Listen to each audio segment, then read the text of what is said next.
Good morning, happy Sabbath. Today's scripturing will be found in Psalms chapter 51, 10 through 13. Psalms chapter 51, 10 through 13. Create in me a clean heart, O God, and renew a steadfast spirit within me. Do not cast me away from your presence, and do not take your Holy Spirit from me. Restore to me the joy of your salvation, and uphold me by your generous spirit. Then I will teach transgressors your ways, and sinners shall be converted to you.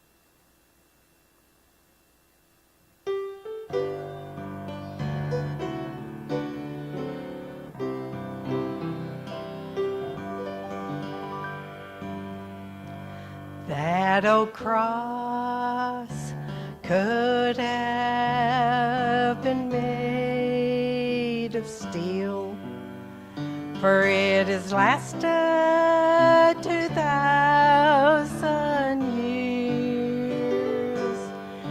It could have been made of water,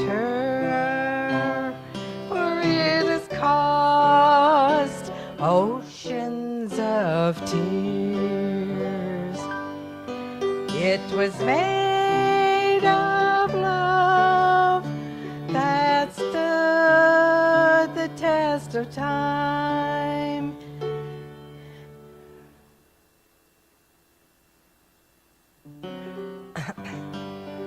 Sorry about that.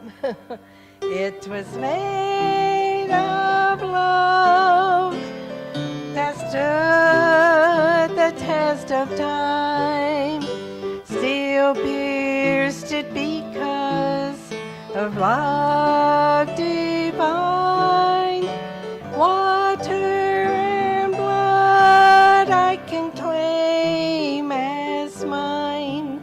That old cross was made of God's design. That old cross could have been made of stone, for Jesus hung there so cold and alone. It could have been made of rope from a tree, but it was made just to set me free. It was made of love that stood the test of time, still pierced it because of love divine. Water and blood I can claim as mine. That old cross was made of God's design. That old cross can be seen in the heavens. That old cross can be seen in ourselves. That old cross can be planted in your heart and mine. That old cross can save us from hell, for it was made of love that stood the test of time, still pierced it because of love divine, water and blood I can claim as mine. That old cross was made of God's design. That old cross was made, and Jesus came right on time.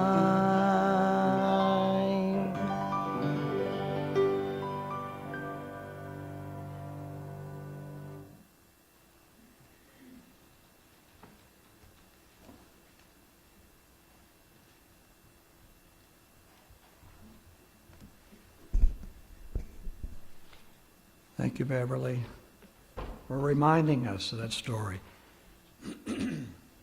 Noah, outstanding. Thank you very much. Great job reading. Well, Sharon and I are happy to be with you today. It's always a blessing to come. We said this before, we've spent many Sabbaths here when Mom and Dad were members here. And then after Dad died, still coming with Mom. In fact, for a year or so, we came every other Sabbath. Don't tell her this, but so she wouldn't drive to church. We are glad you're here. And before I open the Word, I want to offer a prayer. Father in heaven, Lord, I pray that Jesus only is to be seen today. You would speak to hearts, my heart. Lord, this subject is far bigger than I, but it's one you can take and plant in the heart of every one of us here. In Jesus' name, amen. I knew that David had COVID. And when we talked on the phone, I knew that David was in trouble. He told me he had just come out of his yard. He had come into the house. He said, Pastor, I can hardly breathe. I can hardly get my breath. And when I take a shower, I can hardly breathe in there as well. And I said, David, you need to see the doctor now. This could kill you. It was a Sunday, so he went to the urgent care, and immediately they put him in a hospital. And he was there for, I'm not sure how many days he was in the hospital. I don't remember. Been talking with him recently. The doctor has told him, David, you are going to be on oxygen and prednisone for the rest of your life. Without oxygen, David is and was gasping for air. And I thought about that. I wonder, and of course that experience happened to thousands upon hundreds of thousands of people. And some didn't make it. It's good to see Stanley here. Last time I saw him, I had to gown up from top of my head to the bottom of my feet to see him. I'm not even sure he knew who I was. I was so covered up. It's so good that you're here. I'm glad that you're where you are. But as I thought about this, I wondered if this could be an appropriate analogy for the lives, the experience of many Christians today, both inside and outside the church. What do I mean by that? I want to read you a paragraph. It comes from the introduction to Dr. Ron Cluzet's book, Adventism's Greatest Need. If you have not read that, I encourage you to get it and to read it. It could be one of the most important books that our publishing houses have printed in a long time. And he says to us, most of us live our lives gasping for air. Now you know where I got the title, right? As if drowning 3 inches below the waterline. We have grown so accustomed to this condition that we are oblivious that a whole new world exists just above us. In our quiet reveries with God, deep down, we know another dimension could be ours if we chose it or if we knew how to get there. There might be someone here today, could be me, that is struggling, is wondering, is gasping for air spiritually. Oh, you come to church every week. We study our Sabbath school lesson. We return a faithful tithe and faithful offerings. And we wonder in those quiet moments, is there not something more? Isn't there something I'm missing? He says most of us are living gasping for air. He's talking to the church. You know, I think in the context of this idea, the Laodicean message is this. The Laodiceans, those who are in Laodicea, are think they're walking on water, breathing fresh air, when in fact they're floating just a few inches underwater, having no idea because they're so used to it.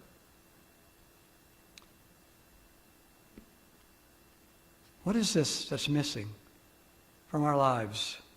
What is going on? Let me share a quote that most of you probably have heard. Maybe some of you even memorized part of it.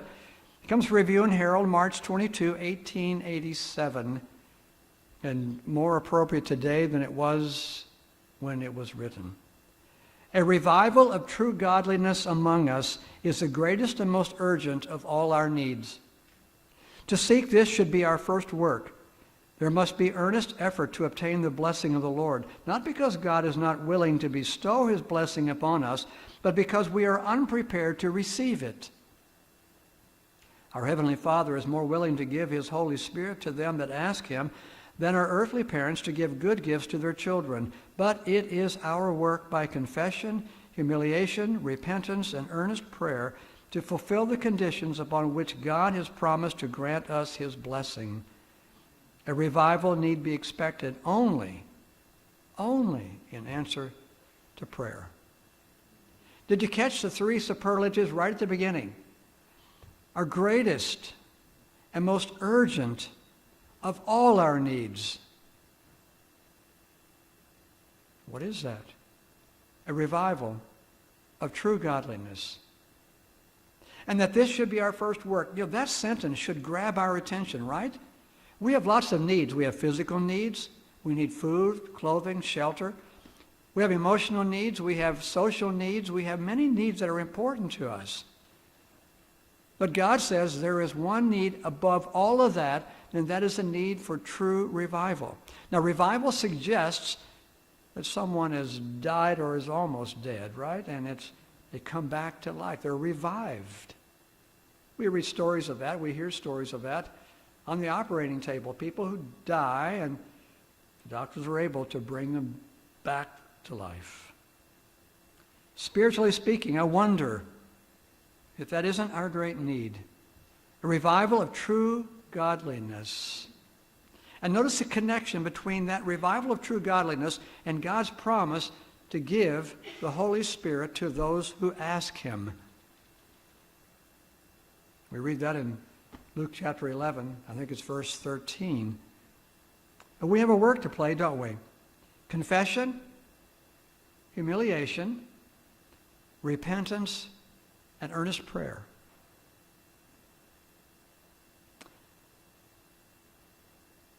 There's a second quotation that's very similar. It comes from Gospel Workers, actually the 1892 edition. A revival of true godliness among us is the greatest and most urgent of all our needs. That sounds pretty familiar, doesn't it? We've just read that. But notice now the clarification, the pinpoint information that we need. We must have the holy unction from God, the baptism of his Spirit. So there is a connection between our need for true revival, the work of the Holy Spirit, and our work in confession, humiliation, repentance, and earnest prayer. And this, the paragraph said, will come only in answer to prayer. Are we making this gift, this promise of the Father? We read about it in Luke 24 and in Acts chapter 1. Are we praying daily for this gift? Are we fulfilling the conditions to meet that? Confession, humiliation, we'll talk more about those, repentance, and earnest prayer. Is that really our highest priority? If it is our first work, should it not be our first work? Is it? Is it yours? Is it mine? I have to say that too often it has not been mine. I mean, there are a lot of things that are important, a lot of important things we're seeking, but is it our first work? Well, I want to look at this in three levels. One, Jesus and the Holy Spirit, Paul and the Holy Spirit, and you and I and the Holy Spirit. Jesus is the great exemplar. He is our example, isn't he, in all things? So what his experience with the Holy Spirit can be very instructive for us, for you and for me. Go with me to a familiar text, Matthew chapter 1. Matthew chapter 1, Jesus' life as a human, taking on our humanity, began with the work of the Holy Spirit. Matthew chapter 1, verse 18. Now the birth of Jesus Christ was as follows. After his mother Mary was betrothed to Joseph, before they came together, she was found with child, what are the last words? Of the Holy Spirit.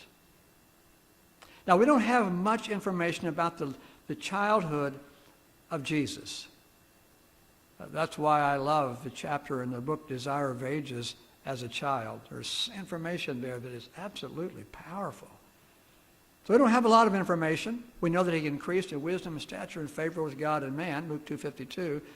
Beyond that, but we can assume that the Holy Spirit was at work in his life all along from his childhood up, as he's growing, as he's maturing in that relationship, even with his Father. That's there. The next thing we really know about him is his baptism. And we know the Holy Spirit was active there where we're not. I want to go to Luke. We could read it in Matthew, but Luke tells us something, Luke chapter 3, that Matthew doesn't tell us. And maybe it's significant to you, and maybe it's not as significant. But Luke chapter 3 and verse 21. Luke 3:21. When all the people were baptized, it came to pass that Jesus also was baptized, and while he prayed, the heavens was opened. Now, Matthew doesn't mention that. While Jesus prayed, the heavens were opened. Let me ask you a question. Can you visualize that when you pray, that the heavens are opened? Would it change our prayer life if we could realize that when I pray, the heavens open and God is ready to respond? He is ready to answer. Not perhaps quite as dramatically as he did at Jesus' baptism, but he is just as eager to answer. If we ask anything in his name, what a promise.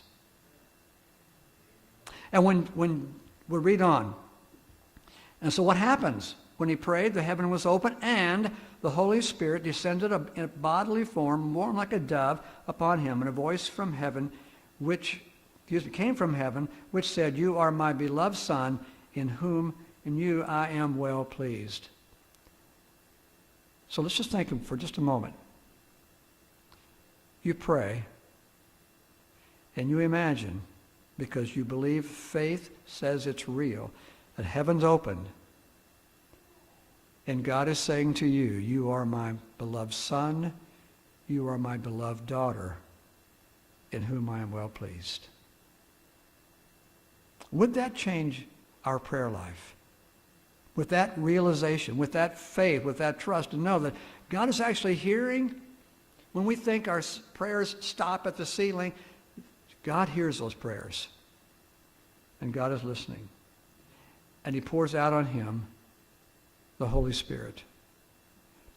In Acts chapter 10, Luke refers to it as being the anointing of Jesus. It is the inauguration of Jesus. We read about it in Hebrews chapter 10. And we know that what happened when Jesus was inaugurated in heaven, that's when Pentecost took place. The Holy Spirit was poured out in an incredible measure like it had never been before. But let's think of him for a moment. Jesus is God, is he not? While he took on our humanity fully, he also retained his Godship fully. He is fully God, fully man. Why did he need the Holy Spirit? Well, it was just in that humanity that he needed it. And what did he pray for? Well, the Bible doesn't tell us what he prayed for, but I would suggest he probably prayed for, number one, the power to accomplish the mission that his Father had sent him to do. No doubt he prayed that men, women, and young people would have open hearts to respond to the message and to his mission of hope and strength. For he's all about, he came to seek and to save the lost. So if Jesus needed the Holy Spirit, how much more do I need the Holy Spirit in my life? But that's not all. In the book Christ Object Lessons, page 139, daily, how often? Daily, he received a fresh baptism of the Holy Spirit. If Jesus needed that fresh supply of the Holy Spirit every single day, how about you and how about me? Are we praying for it? Are we asking him for it? Are we pleading for it?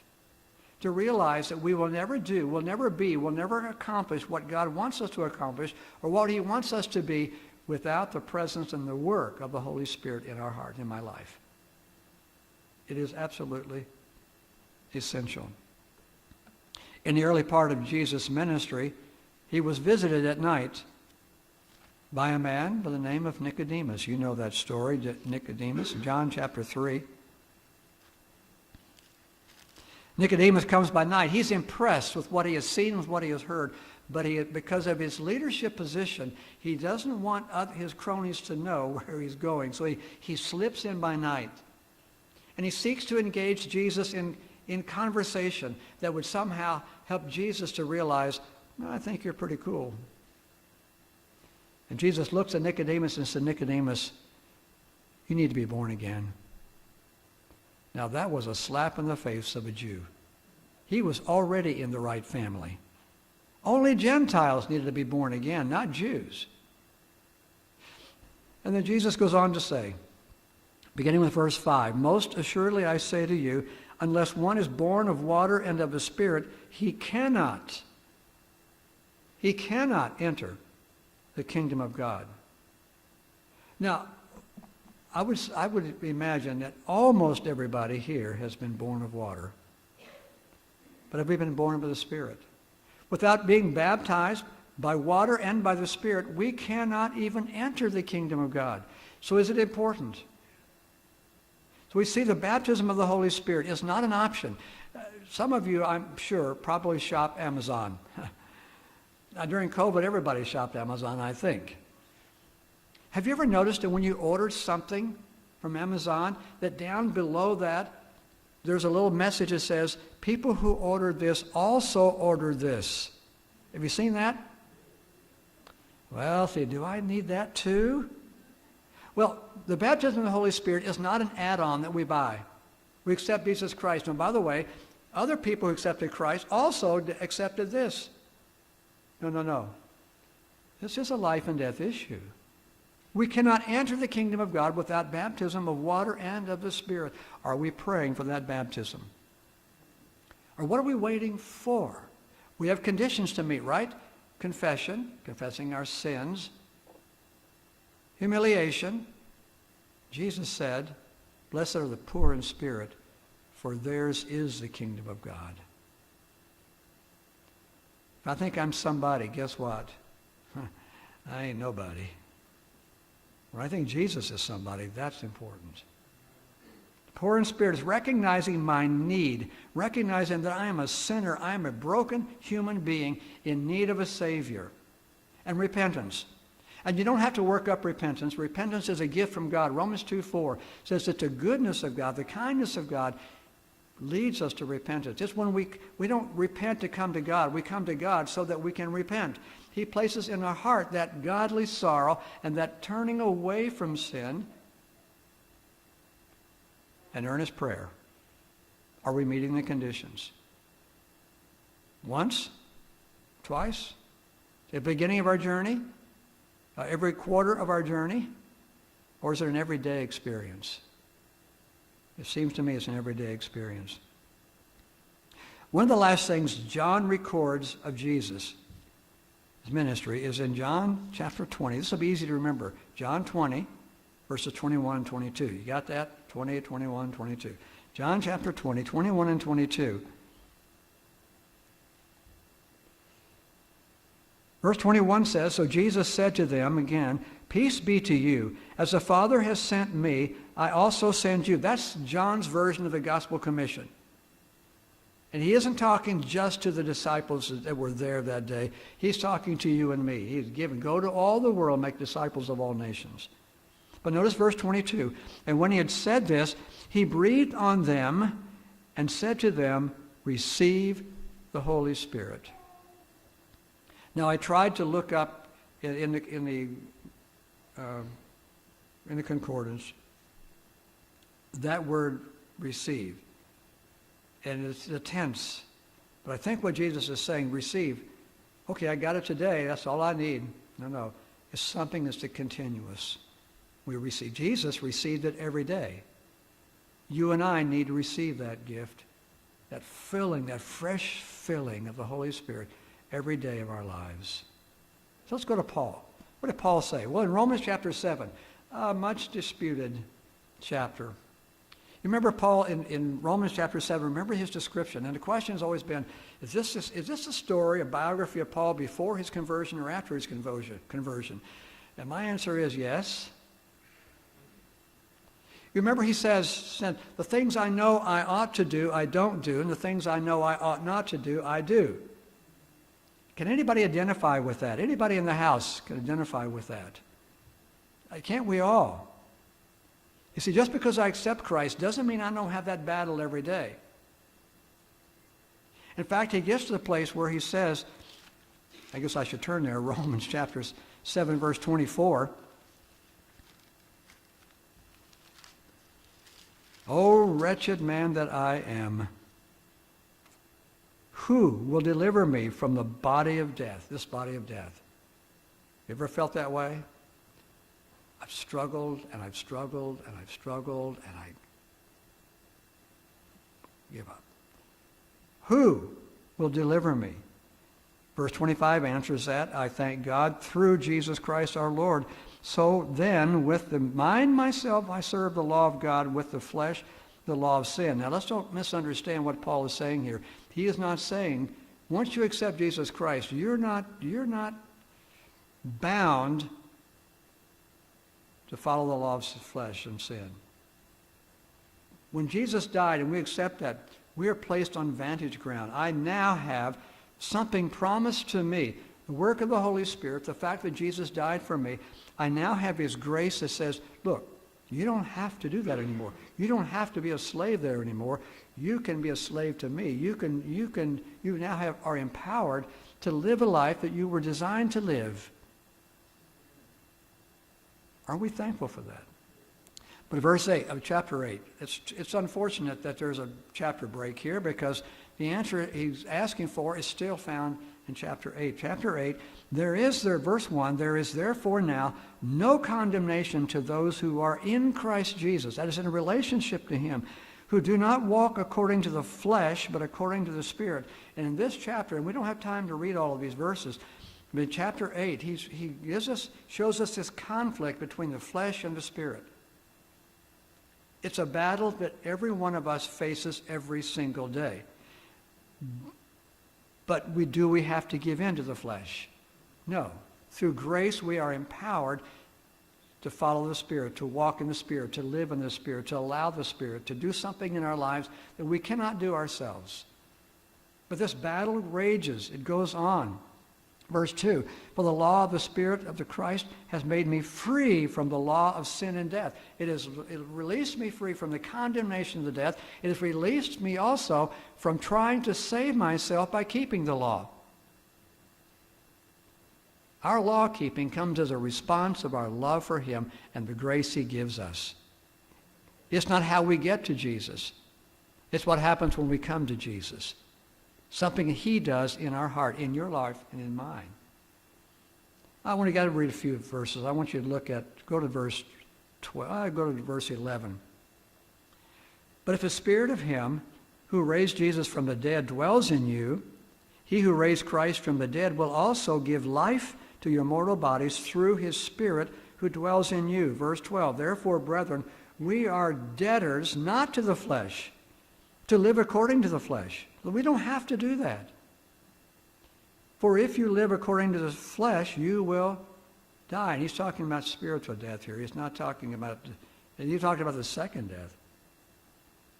For as many as are led by the Spirit of God, these are the sons of God. For you did not receive the spirit of bondage again to fear, but you received the spirit of adoption, by whom we cry out, Abba, Father. You realize that Abba is like saying daddy. It is a warm name that we give to him. We're adopted into the family. You know, it's interesting when you can have children, and you may have children, you may give birth to children because you wanted children. You may give birth to a child because it's an oops. You weren't really planning on this to happen. Yeah, you love them. But when you adopt that child, you're sending a message. We really, really, really do want you. And God says, I really, really, really do want you. We are adopted into his family. Verse 16, the Spirit himself bears witness with our spirit that we are children of God, and if children, then heirs, heirs of God, and joint heirs with Christ, if indeed we suffer with him, that we may also be glorified together.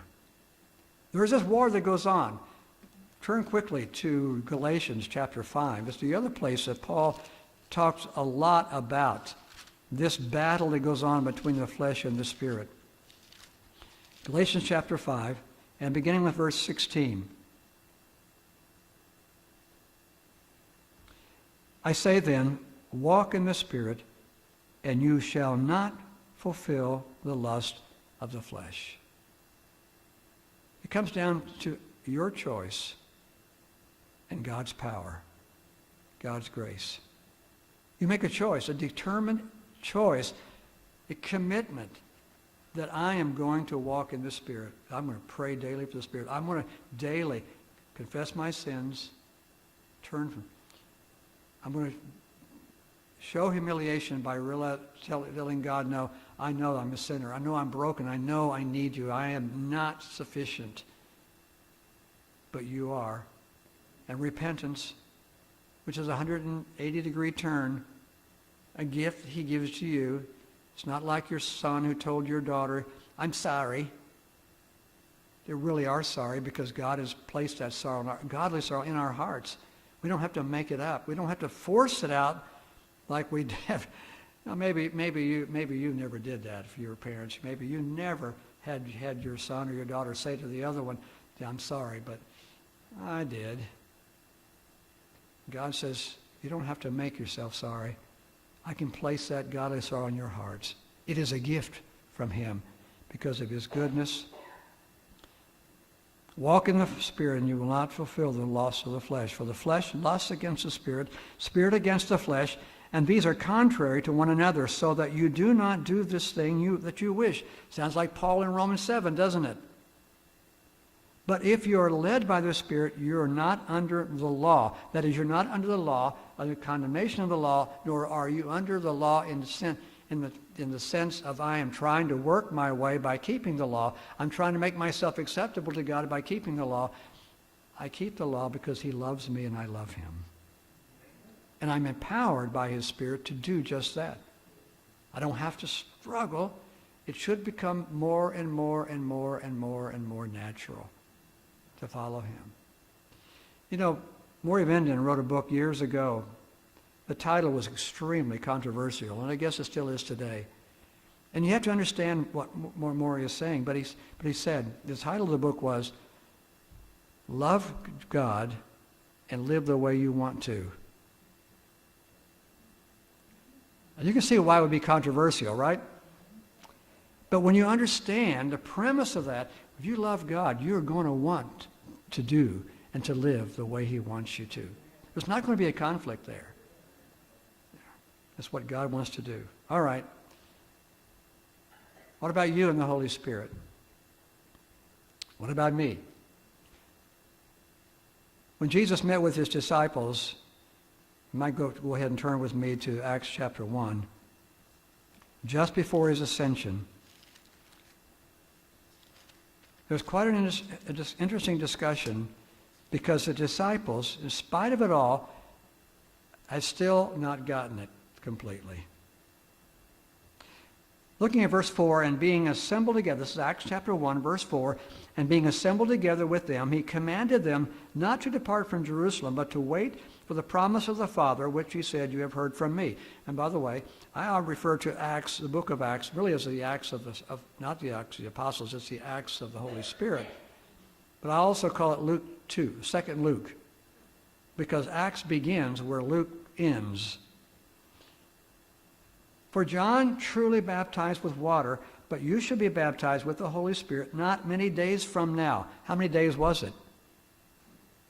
10 from that point. Therefore, when they had come together, they asked him, saying, Lord, will you at this time restore the kingdom to Israel? Come on, brothers, where are you? Where have you been? Have you not listened to anything Jesus has said in the last 3 years? His kingdom is not of this world. Now, the sad thing about this idea, this thought, however, is that many churches teach today. Well, let me just back up. I say, was a gentleman that comes to our prayer meeting in Hendersonville, and when the pastor or whoever's leading out takes a request, always praying for the military and for the nation of Israel. Now, I'm not saying you shouldn't pray for the nation of Israel. But when you understand, the whole secret rapture thing is all about a misunderstanding of who Israel is.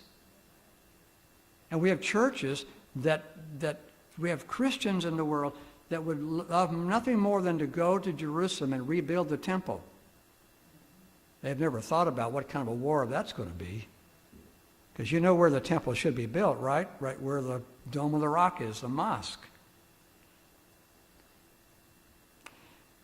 I'm a Seventh-day Adventist. Are you? As a Seventh-day Adventist, I believe in the Sabbath, and I believe that Jesus is coming. And I believe he's coming soon. And it's certainly sooner than it was yesterday.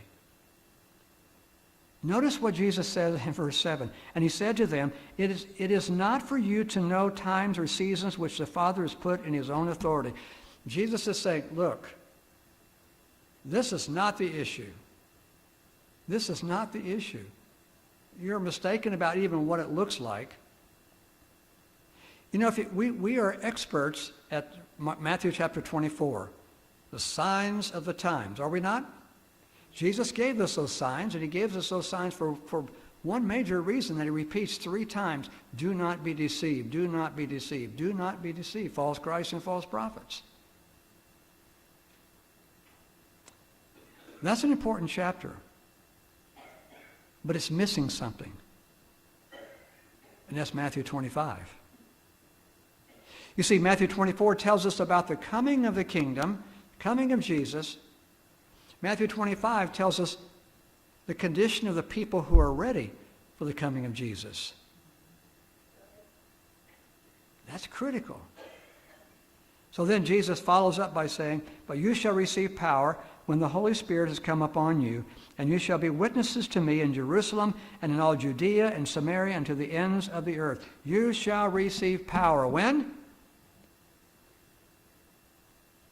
When? When the Holy Spirit is poured out. In 10 days from there, we read in chapter 1 where the 120 met in the upper room and they prayed together. They confessed their sins. They demonstrated humiliation. They demonstrated repentance, and they were in earnest prayer. They met the conditions. And 10 days later, God, at the inauguration of Jesus in heaven above, as our great high priest, accepting the offering for us, the Holy Spirit is poured out. And how many were added to the church that day? 3,000. And you read chapter 4 and 5 and 6, and you find 5,000. You find finally it can't count that high, and it'll say a great multitude. Is Pentecost over? Or are we waiting for a second Pentecost greater than the first. It's called the latter rain, is it not? And the loud cry message. You realize that most of God's people are in Babylon. You realize that? And God's calling them out one by one. This messages we're studying this quarter are extremely important. But the fourth angel is also important in Revelation chapter 18. Is that? So did it happen? Did it happen? Well, on the day of Pentecost, there are people from every nation. Isn't that a coincidence? Or did God somehow orchestrate this, that these people would come? And the message through Peter, and I'm sure the other disciples as well, they spoke in tongues so that people of other nations could understand and hear the message of the gospel of Jesus Christ. And 3,000 were added. And some said, these are drunk. And Peter says, nah, it's a little early for that. He says, what you're seeing is a fulfillment of the words of Joel in chapter 2, that he will pour out, God is going to pour out his Spirit on all flesh, men, women, young, old, everyone.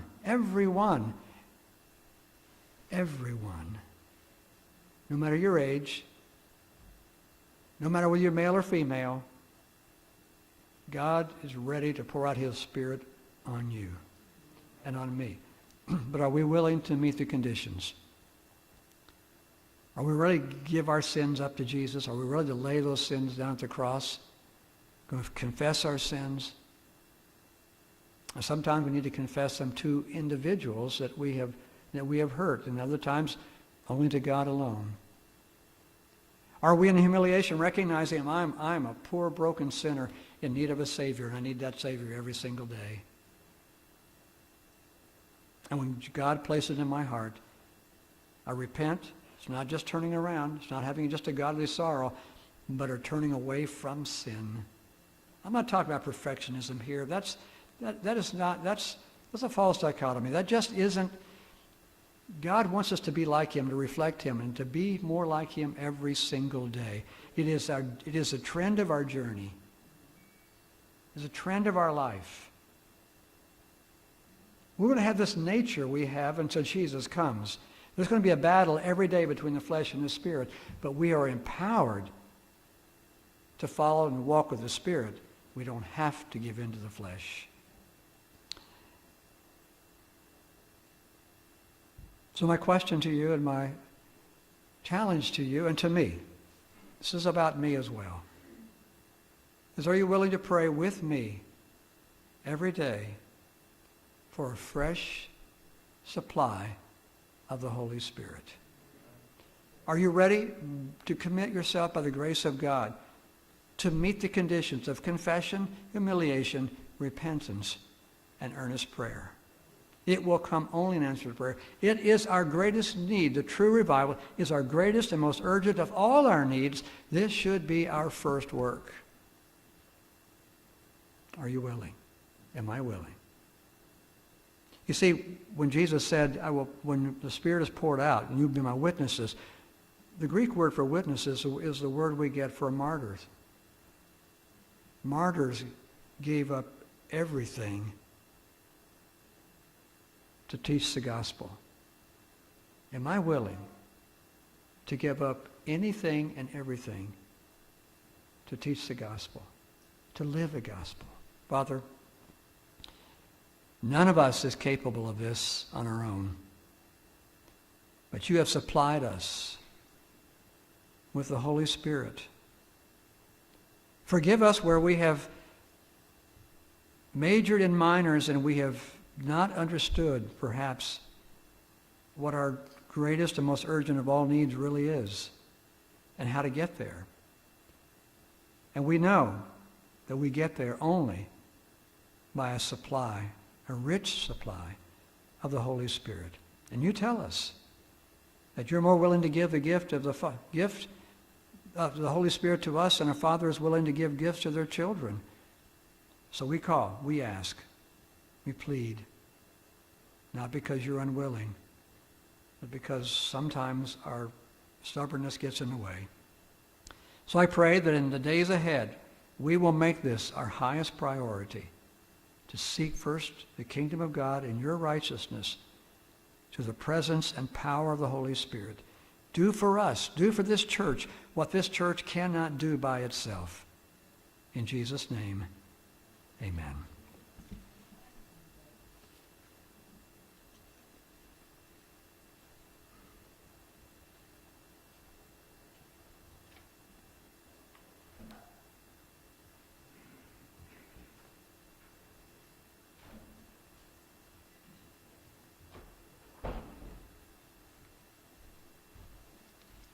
Our closing hymn is 264.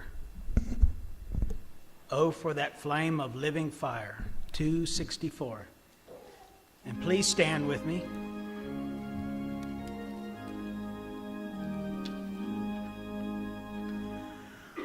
Oh, for that flame of living fire, which shone so bright in saints of old, which bade their souls to heaven aspire, calm in distress, in danger bold.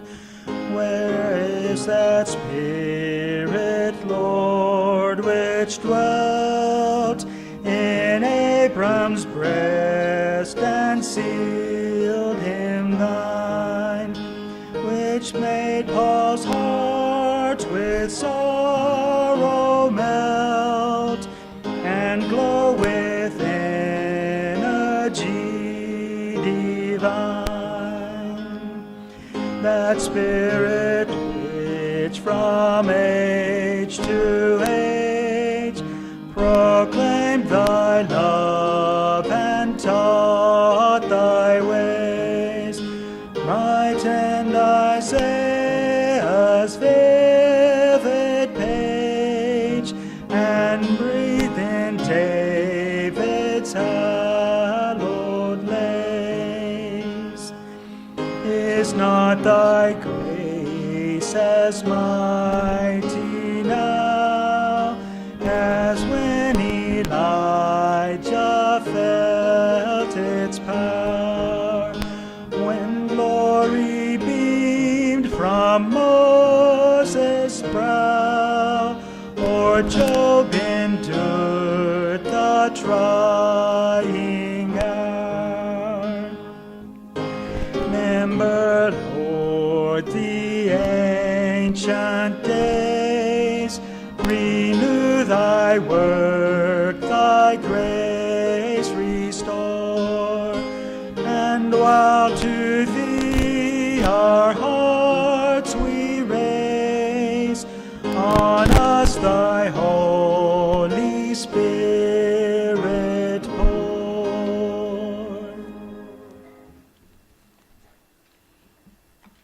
Now to him who is able to keep you from stumbling, and to present you faultless before the throne in the presence of his glory and exceeding joy. To God our Savior, who alone is wise, be glory and majesty, dominion and power, both now and forevermore. Amen.